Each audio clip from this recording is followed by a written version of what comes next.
Partition suit அப்படின்னா என்ன? இப்போ நம்மக்கிட்ட ஒரு சொத்து இருக்கு. அந்த சொத்தை நமக்கு ஒரு 10 பேர்கிட்ட அது எல்லாருக்கும் சேர வேண்டிய அந்த சொத்து. ஆனா அதுல பிரச்சனைகள் வந்துடுது. ஒருத்தருக்கு எடுத்துக்கிறாரு, ஒருத்தர் கொடுக்க மாட்டேன்னு சொல்றாரு. இந்த மாதிரி அந்த சொத்துல பிரச்சனைகள் இருக்கும் பொழுது யார் பாதிக்கப்படுறாங்களோ அவங்க எல்லாரும் ஒன்னா சேர்ந்து நீதிமன்றத்தை அணுகி ஒரு பார்ட்டிஷியன் சூட் ஃபைல் பண்ணுவாங்க.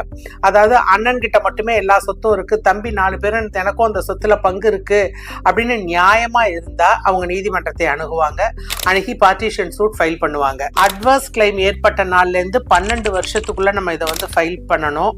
அதே மாதிரி எல்லாரும் சேர்ந்து பார்ட்டிஷன் சூட் ஃபைல் பண்ணணும். யார் யார் பாதிக்கப்பட்டிருக்காங்களோ அத்தனை பேரும் சேர்ந்து பார்ட்டிஷன் சூட் ஃபைல் பண்ணணும். நீதிமன்றம் ஃபர்ஸ்ட் அந்த வழக்கை விசாரிச்சுட்டு பிரிலிமினரி டிகிரி வழங்கும். அதற்கப்புறம் அதுக்கு ஃபைனல் டிகிரி வழங்கும். நம்ம அந்த சொத்து எங்க இருக்கோ அந்த ஜூரிஸ்டிக்ஷன்ல இருக்கிற கோர்ட்ல நம்ம வழக்கு தாக்கல் செய்யணும். அதுக்கு முன்னாடி நம்ம ஒரு லீகல் நோட்டீஸ் கூட அனுப்பலாம். அனுப்பி அதுக்கு எந்த பயனும் இல்லை, அதாவது நம்ம கோர்ட்டுக்கு போனா டைம் ஆகும், நம்ம நியாயமான முறையில பிரிச்சுக்கலாம் அப்படின்னு சொல்லி முதல்ல ஒரு லீகல் நோட்டீஸ் அனுப்பணும். அந்த லீகல் நோட்டீஸ்க்கு எந்தவித பயனும் இல்லை அப்படின்னு சொன்னா நம்ம நீதிமன்றத்துல ஒரு சூட் ஃபார் பார்ட்டிஷன் நம்ம வழக்கு தாக்கல் செய்ய வேண்டும். அதோட அந்த பத்திரம் எல்லாவற்றையும் நம்ம கண்டிப்பா நீதிமன்றத்துல தாக்கல் செய்யணும்.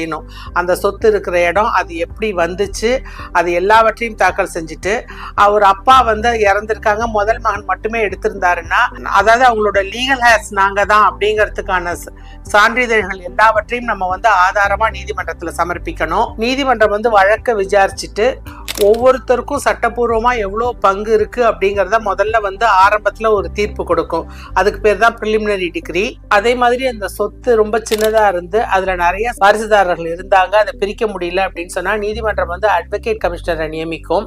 அவர் பார்த்துட்டு பிரிக்க முடியும் அப்படின்னா பிரிச்சு எல்லாருக்கும் கொடுத்துருவாரு. பிரிக்க முடியல அப்படிங்கிறப்போ அதை வித்து அதை ஈக்குவலா ஷேர் பண்ணி கொடுத்துருவாரு. இது இறுதி தீர்ப்பு, ஃபைனல் டிகிரி அப்படிங்கிறது தான். Dear law students and padding advocates, நான் ரேணுகா திருவேங்கடம் வழக்கறிஞர். உங்களுக்கு இந்த வீடியோல ஏதாவது சந்தேகம் இருந்ததுன்னா நீங்கள் என்னை என் தொலைபேசியில் தொடர்பு கொண்டு கேளுங்கள். உங்கள் சந்தேகங்களுக்கு நான் பதில் சொல்கிறேன்.